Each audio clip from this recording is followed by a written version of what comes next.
Allez, comme tous les week-ends, hors week-end de Grand Prix, le résumé de la semaine qui vient de s'écouler. Donc là, du coup, on part sur Silverstone la semaine prochaine et l'Autriche la semaine d'après, donc il n'y aura pas de résumé avant 3 semaines, hein, tout simplement. Horner évoque la relation toxique qu'il a eue avec Wolff et regrette encore Michael Masi. J'ai fait 85 vidéos cette semaine, dans la moyenne habituelle. Alors, Alonso, on a appris qu'au final qu'il avait été pénalisé de 5 secondes, il a donc perdu ses 2 places au Canada pour son louvoiement face à Bottas, ses zigzags. Ensuite, le débrief du Grand Prix du Canada. Grand Prix assez mouvementé quand même.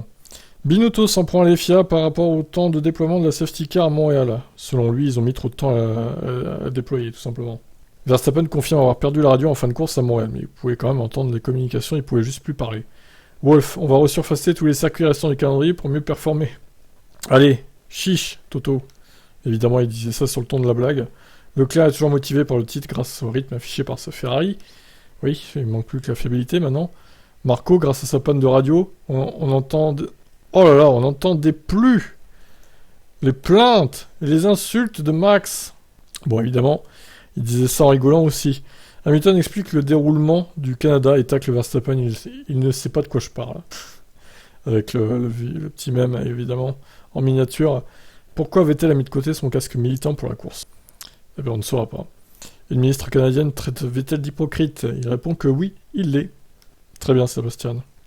Binotto et les directives de la FIA sont illégales. Mercedes est au courant avant tout le monde. Binotto qui s'en prend à Mercedes. Il se ferait mieux de s'en prendre à Red Bull. Les fans de F1 s'interrogent sur le dos d'Hamilton ayant guéri subitement après Bakou. Petite miniature de Lewis en Stana. Hamilton en a marre de jouer les cobayes chez Mercedes. Autour de Russell maintenant. Allez Russell, tu testes les trucs. Une réunion va être organisée cette semaine pour clarifier les directives de la FIA contre le marsouinage. Bon, on n'a pas eu de retour de cette réunion pour l'instant. Horner insinue que la FIA favorise Mercedes concernant le marsouinage. Il ne peut pas s'empêcher de parler de Mercedes, lui. Wolff, le problème principal de Mercedes n'est plus le marsouinage. Très bien. Sauf Noer, la pénalité d'Alonso Moral n'est pas méritée du tout. Bien sûr. Après le Grand Prix du Canada, un policier avec un chien renifleur est allé fouiller le garage Red Bull. Donc évidemment, j'ai pas trouvé d'image, j'ai trouvé un chien dans une Red Bull, donc voilà. C'était pas lui, le chien renifleur, évidemment. Il est pas allé fouiller dans les monoplaces. Seidel, on ne méritait pas de points à Montréal chez McLaren vu notre niveau. Au moins il est honnête. Spa est toujours autant menacé en 2022. La dernière année de présence du circuit en Formule 1 peut-être. Incroyable. Binotto, c'est une question de temps avec Sainz gagne un Grand Prix. On espère pour lui. Sauber avec Audi, ça serait fait selon ce patron anonyme. Alors, on attend de voir les déclarations officielles, évidemment. Russell, le marsouinage n'est pas résolu. Chez nous, ça dépend beaucoup des circuits. Ça se contredit avec Toto Wolff, du coup, qui dit que c'est résolu. Magnussen a appris que c'est Ocon qui a fait en sorte que les FIA l'obligent à rentrer au stand. Esteban la balance. La saison 2022 est-elle déjà pliée? Les 4 prochaines courses avant la pause estivale seront cruciales. Et oui. Si Ferrari continue de perdre des points à l'issue de ces 4 courses, eh bien on pourra dire clairement que c'est plié. Alors la news de la semaine, je crois que c'est Yuri Vips qui est lui, du coup, suspendu pour avoir insulté un joueur. Il a utilisé le N-word. Vous savez très bien ce que ça veut dire, le N-word. Je ne vous apprends rien. Donc voilà, ça passe pas. Red Bull l'a suspendu, du coup, pour toujours. Je pense que c'est terminé, Yuri Vips. Ils ont même retiré son nom.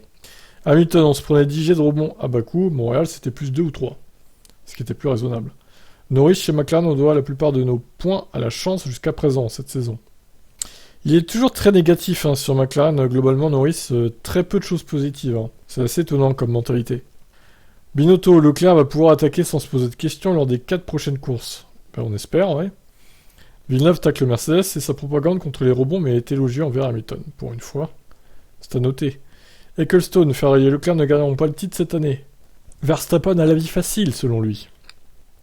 Pas faux. Wolff a un titre trop fait à cause de la présence de Netflix sur la réunion au Canada.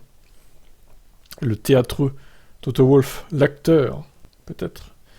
McLaren s'inquiète de la montée en puissance d'Alpine pour la 4ème place constructeur. Et oui, il va falloir qu'il fasse gaffe. Perez révèle avoir une contracture au cou depuis son crash en Q2 à Montréal. À voir si ça se réglera d'ici Silverstone, ou il y a encore une semaine, quelques jours, ça devrait aller.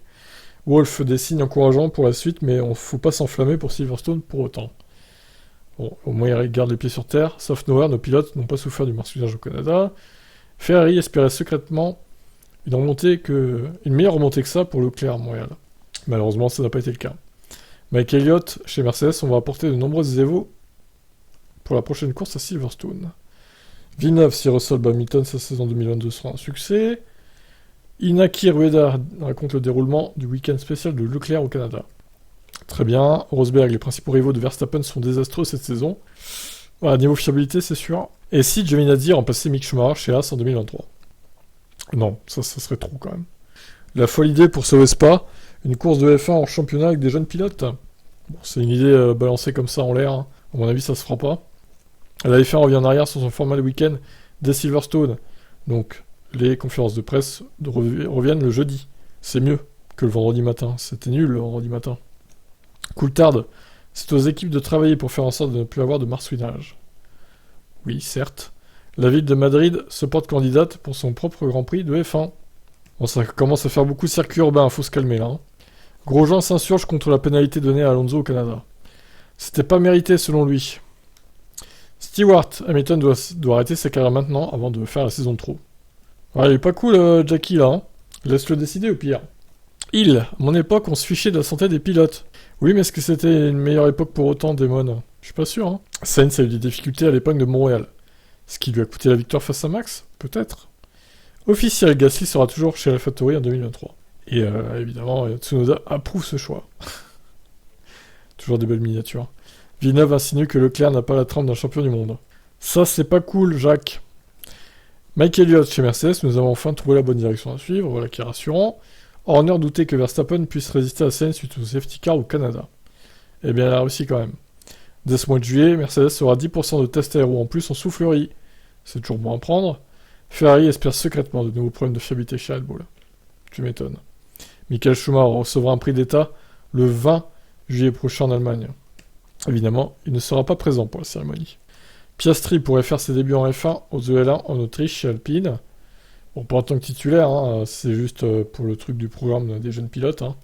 Ils sont tous obligés d'y passer, les écuries. Le groupe Volkswagen attend toujours le feu vert pour 2026 vers un rachat d'AlphaTauri par Honda. Pourquoi pas ? Vips et Red Bull, c'est fini ? Son nom a été retiré de la liste des jeunes pilotes. Bon, de toute façon, Marco, il commençait à lui gueuler dessus souvent, à lui dire qu'il était nul, etc. Donc, je crois que ça lui pendait au nez, à Vips. C'est la goutte d'eau qui a fait déborder le vase, on va dire. Ecclestone, Mick Schumacher, aurait grandement besoin du soutien de son père. Et oui, ça, j'en suis convaincu aussi. Il serait beaucoup plus performant si son père l'aidait, je pense, à Mick. Mais là, bon, il est dans une situation compliquée, quoi. Horner, la saison 2022 ne doit pas se jouer au tribunal à cause du plafond budgétaire. Il n'a pas tort, Mercedes préfère se concentrer sur le rythme de course plutôt que sur le rythme des qualifs. Mazepin n'ira pas en IndyCar et espère toujours revenir en F1. Non, ça va aller. T'es bien où t'es, toi. Le drapeau noir et orange de Magnussen à Montréal n'était pas mérité d'après Grosjean. Je suis plutôt d'accord avec ça. Silverstone demande 8 millions de livres sterling à la société qui a raté le resurfaçage du circuit en 2018. Et on verra s'ils obtiennent gain de cause. Bottas révèle qu'il a eu l'envie de tout plaquer fin 2018. Dégoûté par Lewis Hamilton. Coulthard, si un pilote se sent inconfortable en F1, qu'il laisse sa place. Ok. ESPN continuera de la diffusion de la F1 jusqu'en 2025. Au prix d'une sérieuse augmentation par contre. Chez Mercedes, on espère avoir un bon week-end à domicile pour le Grand Prix de Grande-Bretagne. Marco l'affirme, Red Bull domine largement le début de saison 2022. Oui, merci de le reconnaître. Alonso pense qu'il n'y aura pas d'accord entre les équipes concernant le marsouinage. Eh ben, on espère que si quand même. Hakkinen revient sur le Grand Prix du Canada dans sa chronique de la semaine. Horner se méfie de Mercedes à Silverstone. Alesi doute d'un Grand Prix de Nice, d'un Grand Prix de F1 à Nice, ce qui fera un peu doublon avec Monaco. Hamilton réagit à la décision de la Cour suprême des US sur l'avortement. Évidemment, il a mal pris. Alpine veut régulièrement devancer Mercedes et a pour objectif la 4ème place constructeur en 2022. En balade à vélo, Ricciardo a croisé un énorme ours sur sa route. Mais il garde toujours le sourire, Daniel. Même s'il croisait un monstre, il lui gardera le sourire. C'est ça qui est beau. Une Porsche Carrera GT, soi-disant ayant appartenu à Schumacher, est à vendre. Apparemment, ce serait une arnaque. Perez, je me donne encore 4 ou 5 ans en F1 au maximum. Donc il sera peut-être là pour la nouvelle réglementation 2026. Par contre, ça sera peut-être sa dernière année, Sergio. Et encore, c'est pas sûr, hein, parce que si Red Bull le vire après 2024, peut-être qu'il ne retrouvera pas de baquet finalement. Horner craint des problèmes majeurs de fret en cours de saison. Bah, j'espère pas. Villeneuve le tacle Bottas, c'est inadmissible que Zhou soit encore devant lui, avec l'expérience qu'il a. Russell, le retour technique d'Hamilton est sous-estimé. Pierre Gasly, le meilleur liker de la F1. Pour terminer, cette semaine chargée en actu encore. Voilà tout. Bon, évidemment, hein, je me répéterai jamais assez. Abonnez-vous à Team Motorsport, c'est sur cette chaîne qu'on fait les lives F1, le week-end de course, le vendredi, le samedi, dimanche. Il y a aussi le Twitch. On fait les lives en simultané sur les deux chaînes, donc vous pouvez vous abonner aux deux. Il y a aussi un peu de contenu F1 inédit sur Team Motorsport. Il y a Tip Stories aussi, Electime, ma chaîne sur les voitures électriques. Mon empire youtubesque. Bon, il y a aussi le TikTok F1, Tip F1, mais bon, j'avoue que bon, je mets que les résultats, ça me saoule un peu parce qu'il faut faire encore les transferts de vidéos à chaque fois, c'est long, il y a beaucoup de vidéos, donc je peux pas tout mettre, quoi. Donc voilà, sur ce je vous laisse, et à demain donc pour d'autres actus F1. Bonne fin de week-end à vous, ciao.